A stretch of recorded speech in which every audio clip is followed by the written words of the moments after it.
Welcome back. Jason, Junkies here, on come on. 106.7 The Fan. Annual holiday drinking Hook me show. up. You can see it all at watchatjunkies.com. What do you think? This is crap. Craig Laughlin and Alan May join us in studio. I want more alcohol. Do want to mention, you don't want to be nailed for a DUI No, you anytime, don't. especially this time of year. That's Terrible. why you need to contact Sober Ride, 1-800-200-TAXI. Thank you, Tim. Sober Ride, sponsored by the Washington I hit a Regional fork. Alcohol Program. Here's your final update. 940.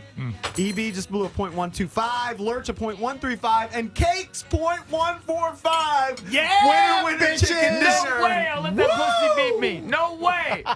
I want to do one more breathalyzer before the end of the show. He drinks every night. I know. He's a drunk. By the way, the Palm is Stop here. hating. This Our doesn't man- really work. Our This man doesn't work. Tim Seymour. Grab the mic, Tim. Timmy. We love Tim. I love Hey Timmy. guys, miss you. It's been a while since I know. you've stopped Where you by. been, bro? What have you brought us this morning? We've got lobster omelets today. We did shake it up a little bit this year. With lobster omelets with mushrooms and steak and a little bit of the fillet there. You're good with the lobster omelets. Valdez said he wanted to do a little breakfast theme this year. So, I like it. Oh, this And is you so had good. some- so you guys would be really dangerous with sharp knives anyway. You so- mentioned you had Al Pacino in. Yeah. Al Pacino. Al stopped by when? They said Al Pacino, and he was there a couple of months ago. That's He was there insane, for right? the Lego convention. Can you believe Really? it? Lego convention. He had his kids. And now, when you see Al, you've seen everybody. You've been in town a long, long time. When you see Al Pacino, it's still, it makes you take a that's- second, yeah. right? Yeah, well, I got that picture and, shipped it off to, and the Did reason he I s- sent that picture was because you said your phone was broken. Yeah. So, because your dog ate it. Yes, my dog. So I said, well, I'll the send old this phone. picture, Yes. see if it works. And all of a sudden, boom, I'm looking at you on the stream. Now, did he sit in the big dining room or private He wanted to, but his security wanted him private. Would people bother for the him kids. if he was sitting in the regular dining I room? don't know if they probably would. Yeah. Yeah, that doesn't happen. That's But a it- that's Al a huge Pacino. name. Yeah. That's a huge name. Is that the biggest name of Well, 2014? Charlie Sheen was in. That's a pretty Yeah. big one. Yeah. Was he drinking? He was drinking, wasn't he? Oh, yeah. And Do I you gotta have, tell you you, have girls with him? No, he had an entourage, a couple girls, but I don't think they were Right. the hangers on. Were But it was girls funny. he was tagging, We you had think? one of our customers came in and he was pale white, and he said, "I think I just chest bumped with Charlie Sheen," which he actually did. Sheen walks out, he's drunk. Chest bumps the first guy he runs into. Really? Yeah, Very cool. in the Just lobby. hammered. Well, Tim, as Hammer. always, we appreciate it. Love the Palm. If you've never This food experienced is the amazing, Palm, by go the way. to the Palm in Tyson's Corner. Thanks, Tim guys. will take care of you. I'm eating with my Go there hands. tonight. Go there Because tonight. Drabby hasn't given me a fork. It's the Fork is best right way there. to do it. It's right. I'm firing him. right next to Eat you. with your Oh, it's right hands, here. who cares? Sorry. it's right Cave here. banning it. All right, if you got a I'm question bummed. for All right, thanks, guys. What an the idiot. I locker, rehired him. I just rehired you him. got a question for the locker, Alan May, best moments, Ask Lurch, anything, winding down this annual holiday drinking show.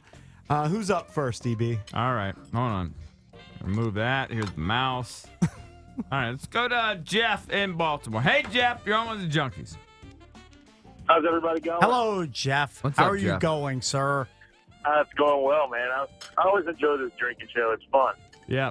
Us I too. should be drinking with you, actually, but You should be. I'm driving to work. Can't really do that. That's all right. You're a pussy. Come on down. Next year, I'll come down and drink with you. EB's favorite word of the day. Yeah. What I do know, I like it. What do you want to talk about? Two things. I had a couple questions for Locker and Alan May. All right. I noticed that the Caps seem to be playing a lot faster, especially on the power play. I was wondering if they thought that was the case as well. And also, they said that there was a couple of pieces that the Caps are missing to get to the Cup this year, and I'm wondering what those pieces might be. And if we see that, is there going to be a guy that's on the roster that's going to be gone that we might be shocked at? Well, the first answer, I think the power play is still just as fast as it's ever been. They've got more options. It's the same setup, but they continue to evolve. And now they have 10 different players that can play on that thing, but it still works because Ovechkin's on it. And the second part of your question, really to get to the next level, they need to add some second-line support, like another second-line centerman, a legit one. You look at Anaheim, and they went out and got Ryan Kessler this summer. They have the best 1-2 punch in Getzlaf and Ketzler. And that's what the Caps need. They're trying to force Kuznetsov in there and Burakovsky right now, but I don't think that's the answer maybe in the long term, but in the immediate future, you have to add pieces on that second line. Legit second line players, top six guys. Another real goal scorer, a guy that doesn't have to work so hard to make it happen. First Is line there is somebody you're thinking about? Well, I think there's a lot of names out there, and I think Thanks, you buddy. look at centers that maybe are money guys, like, the Vermette maybe in Arizona. There's guys that are veteran guys that are available. The thing is, it's hard to make a deal in this day and age with the cap. You've got to bring in a guy that sort of fits into your cap situation. The caps are right at the top limit of the cap in the NHL now, so it's hard to move a player. You got to move one in to get one. But definitely second-line guys, pivot that can help. You look at Pittsburgh with Malkin and Crosby. You look at L.A. with their center icemen. To compete in the NHL, your center position is critical. The guys that could be on the moves you always look at the UFAs, and the Caps have 7 or 8 unrestricted players as of July 1st. So often come time, you're going to be dealing those guys unless you can come up with a contract prior. So everyone's mentioning Mike Green. Obviously, he's finishing out his contract, but he's an awful good defenseman to let walk. And I think a lot of people are probably hoping they can come to a deal with him. Isn't it ironic since Bruce was fired, he goes out to Anaheim, and I don't know what his overall record is, but it's damn good. Actually, when he first Yeah. got there, they struggled, but the last 2 seasons have been incredible. He's And been awesome. They've got a very good draft record. They draft pure goal He's a scorers good from North coach. America. Yeah, right, He's an exactly. excellent coach. They're fun to watch, and they've added better But I assistant mean, coaches since to him they've let Bruce go, they've gone through they're on their third coach. Caps are. Yes. Caps are on their But third they've coach. got their first veteran coach. Right.